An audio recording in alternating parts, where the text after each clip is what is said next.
Bonjour à tous. Dans cette vidéo, je voulais vous parler du problème que l'on peut avoir parfois quand on a besoin de parler français, mais que l'on perd tous ses moyens. C'est-à-dire que on connaît son vocabulaire, enfin on a l'impression de connaître son vocabulaire, et quand on doit parler à un français natif ou pendant un cours de français, on perd tous ses moyens.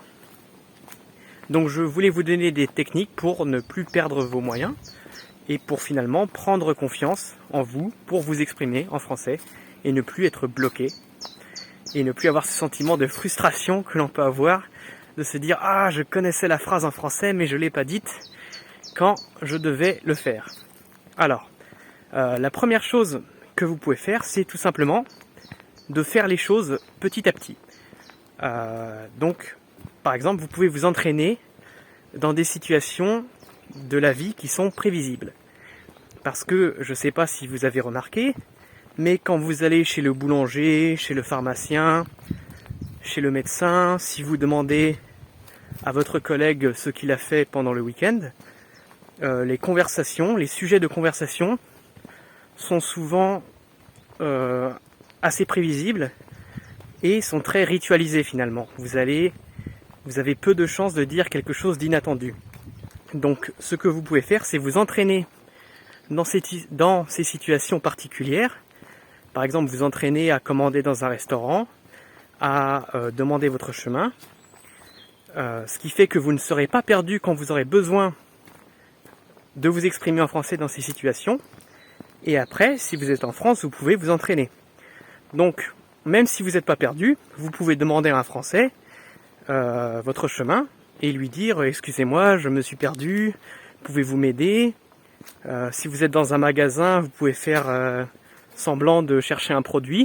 Vous pouvez dire « Excusez-moi, je cherche la farine, est-ce que vous pouvez m'aider à le trouver ?» Ou ce genre de situations qui vont vous débloquer mentalement parce que c'est des conversations relativement faciles et prévisibles. Ensuite, la deuxième cause qui peut vous bloquer quand vous devez parler français, c'est de manquer de vocabulaire. Par exemple, vous pouvez avoir un trou de mémoire, ou alors c'est juste un mot que vous ne connaissez pas quand vous vous exprimez. Donc par exemple, si vous voulez dire à quelqu'un hier je suis allé à la boulangerie, mais que vous ne vous rappelez pas comment il faut dire boulangerie, eh bien utilisez tout simplement le vocabulaire et les mots que vous connaissez. Donc vous pouvez dire « Hier, je suis allé au magasin où on vend du pain ». Et les gens comprendront que vous parlez d'une boulangerie. Et comme ça, vous ne serez pas bloqué sur un mot et la conversation va pouvoir se continuer. Donc j'en viens à cette troisième problème que l'on a, un des plus gros problèmes à mon sens, c'est d'avoir peur de faire des erreurs. C'est de diaboliser les erreurs.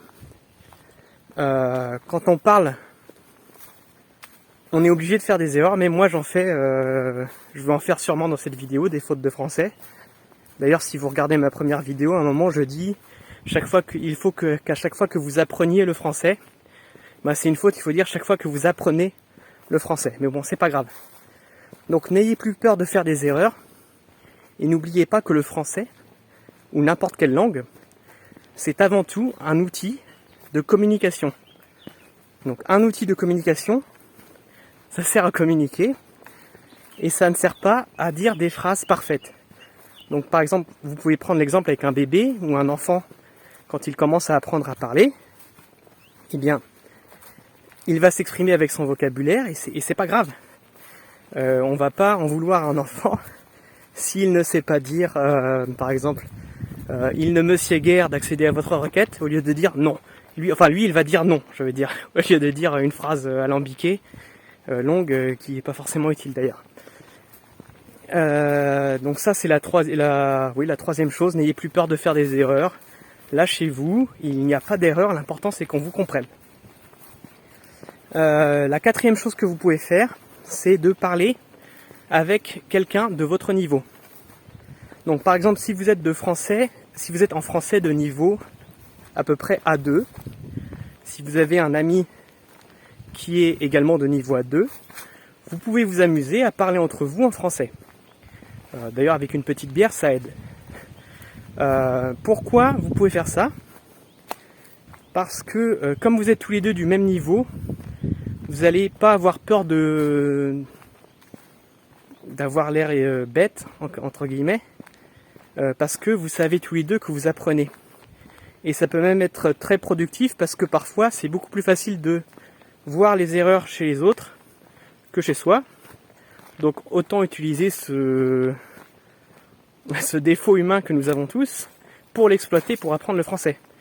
Et d'ailleurs vous allez pouvoir justement vous corriger mutuellement et progresser en parlant entre vous avec votre niveau sans crainte, sans avoir peur d'être jugé, sans avoir peur de vous tromper. Ensuite, une autre technique que vous pouvez faire, c'est, si vous avez personne à qui parler, c'est de parler tout seul, à haute voix bien sûr. Parlez-vous tout seul à haute voix. Et ça peut vraiment commencer avec des questions simples. Vous pouvez dire, tiens, qu'est-ce que tu fais aujourd'hui? Ou qu'est-ce que tu as fait aujourd'hui? Donc racontez-vous votre week-end à haute voix. Ça peut être pour tout. Vous pouvez même penser dans votre tête pendant que vous buvez du café. Vous pouvez dire en français, qu'est-ce que tu es en train de faire là? Tu es en train de boire du café. Ok, je bois du café. Voilà, c'est des petites choses comme ça que vous pouvez faire. Voilà. Sinon, oui, alors il y a une autre chose que vous pouvez faire, c'est vous pouvez prendre aussi un cours de français en ligne ou trouver un tandem, tout simplement, si c'est une option gratuite que vous pouvez faire. Donc si vous voulez prendre des cours de français en ligne, je vais vous mettre un lien en bas. C'est même pas un lien d'affiliation, c'est un lien de parrainage sur italki, qui est à mon sens une très bonne plateforme pour prendre des cours de conversation, de langue, pour s'entraîner à parler avec quelqu'un qui va vraiment prendre la peine de vous écouter parler et de vous corriger, ce qui est moins facile quand on parle avec quelqu'un qu'on ne connaît pas et qui n'a pas forcément la patience de vous écouter ou de vous aider à progresser en français. Voilà, donc j'espère que cette vidéo vous a plu. Si c'est le cas, n'hésitez pas à mettre un pouce bleu, à la partager, à la commenter, à vous abonner à la chaîne. Si vous connaissez des techniques pour ne plus avoir peur, ne plus être bloqué quand vous devez parler en français, n'hésitez pas à nous en faire part dans vos commentaires. Et donc vous retrouverez la transcription intégrale de cette vidéo dans un lien que je vais vous mettre sous cette vidéo sur mon site, donc anyfrench.com, et vous retrouverez évidemment cette transcription intégrale gratuitement. Donc je vous souhaite une très bonne journée et puis à bientôt. Salut!